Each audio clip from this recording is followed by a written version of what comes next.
எல்லாருக்கும் வணக்கம். இன்னைக்கு நம்ம செட்டிநாட்டு சமையல்ல என்ன பார்க்க போறோம்னா பேபிகார்னை வச்சு ஒரு கிரேவி தான் செய்ய போறோம். இதுல வந்து பேபிகார்ன்ல நிறைய பேர் நிறைய டிஷ்ஷஸ் செய்வாங்க. பேபிகார்ன் மஞ்சூரியன், சில்லி, பேபிகார்ன்ல பிரியாணி, இது மாதிரி நிறைய செய்வாங்க.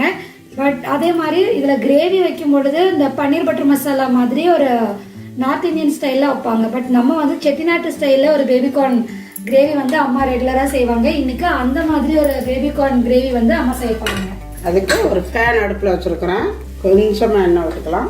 ஒரே ஒரு நட்சத்திர பூ, கொஞ்சம் போல் பட்டை, ஒரு 3 கிராம்பு, ஒரு 3 ஏலக்காய், ஒரு 6-7 பல்லு பூண்டு, ஒரு 8 வரமிளகாய், இது எல்லாத்தையுமே போட்டு வறுத்துக்கலாம்.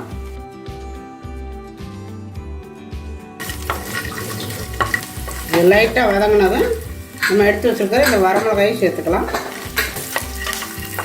அடுப்பு ஸ்லோவில் வச்சுக்கிட்டே வறுத்துக்கோங்க. கம்மியாக தான் சேர்த்துக்கணும். பட்டை கிராம்பெலாம் கம்மியாக சேர்த்துக்கணும். இதில் ஒரு 2 ஸ்பூனு வர கொத்தமல்லி அதையும் சேர்த்துக்கலாம்.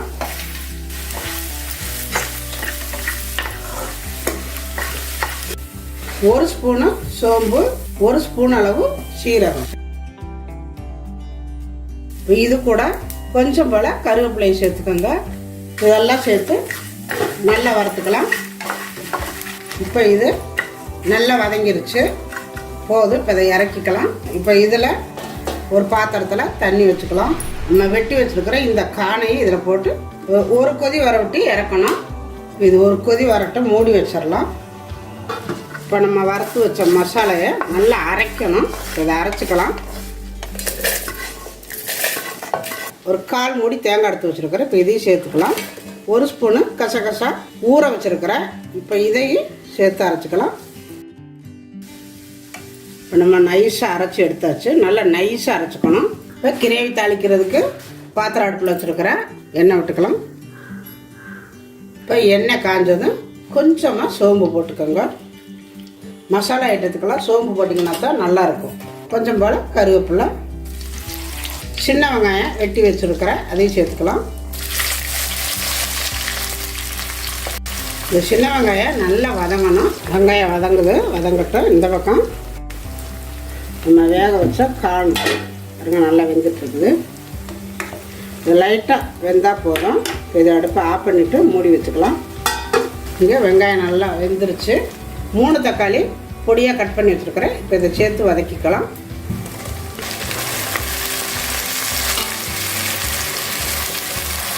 ஒரு 1/4 ஸ்பூன் மஞ்சள் போட்டுக்கலாம்.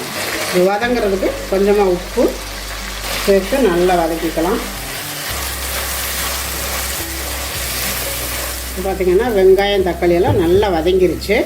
நம்ம வேக வச்சுருக்கிற இந்த பேபிகார்ன் இதை தண்ணி இல்லாமல் அள்ளி போட்டுக்கோங்க. ஆனால் தண்ணியை கீழே கொட்டிடக்கூடாது. தண்ணி இல்லாமல் இதில் அள்ளி போட்டுக்கோங்க.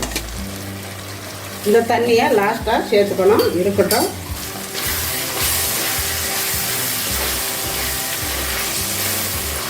இந்த மசாலா கூட சேர்ந்து இந்த காணும் நல்லா அந்த மசாலா இதுக்குள்ளே இறங்கணும். பாருங்க, இப்போ ஓரளவு அதில் இறங்கிருச்சு. இப்போ நம்ம அரைச்சி வச்சுருக்கிற மசாலையை அதில் சேர்த்துக்கலாம்.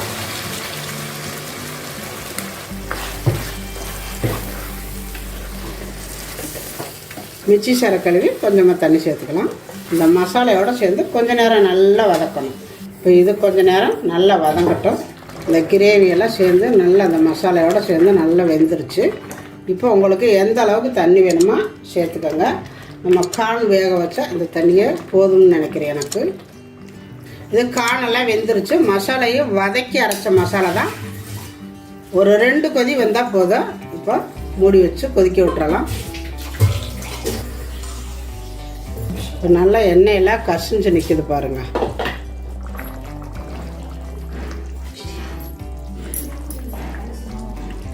நீ அடுப்பை ஒரு 2 நிமிஷம் நல்லா குறைச்சே வச்சுருவோம். இப்போ பாருங்கள், நல்லா கிரேவியாக வந்துருச்சு. நல்லா எண்ணெயும் நல்லா கசிஞ்சிருச்சு. போதும், அவ்வளோதான். இப்போ அடுப்பை ஆஃப் பண்ணிக்குவோம். இது இட்லி, தோசை, சாப்பாடு எதுக்கு வேணாலும் சாப்பிட்லாங்க. ரொம்ப அருமையாக இருக்கும். அடுப்பை ஆஃப் பண்ணிவிட்டு கொஞ்சமாக கொத்தமல்லி தழை தூவிக்கோங்க. தூவிட்டு ஒரு கிளறி விட்டுக்கோங்க.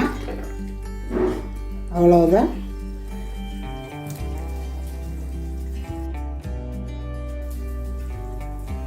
இப்போ பேபிகார்ன் கிரேவி சூப்பராக ரெடி ஆயிடுச்சு பாருங்கள், ரொம்ப அருமையாக வந்திருக்குது. நம்ம மட்டன் குழம்பு சிக்கன் குழம்பெல்லாம் தோற்று போயிடும். நீங்கள் இந்த மாதிரி ஒரு முறை செஞ்சு பாருங்கள், உங்களுக்கே அது அந்த டிஃப்ரென்ஸ் தெரியும். அதே மாதிரி நீங்களும் செஞ்சு பாருங்கள். செஞ்சு பார்த்துட்டு எப்படி வந்துச்சு அப்படிங்கிறத எனக்கு கமெண்டில் சொல்லுங்கள். இந்த வீடியோ பிடிச்சிருந்தா லைக் பண்ணுங்கள், ஷேர் பண்ணுங்கள், செட்டிநாட்டு சமையலுக்கு சப்ஸ்கிரைப் பண்ணுங்கள்.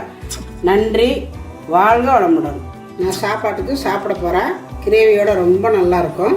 இந்த சப்பாத்தி, இட்லி, தோசை எதுக்கு வேணாலும் நீங்கள் இந்த மாதிரி செஞ்சு சாப்பிடுங்க, ரொம்ப நல்லாயிருக்கும். மாதிரி நம்ம சாப்பாட்டில் போட்டு இந்த கானோட எடுத்து சாப்பிட்டோம்னா அவ்வளோ டேஸ்ட்டாக இருக்கும். இந்த மாதிரி நீங்கள் சாப்பிட்டு பாருங்கள், அப்புறம் சொல்லுவீங்க இந்த கிரேவி எப்படி இருக்குது அப்படிங்கிறத.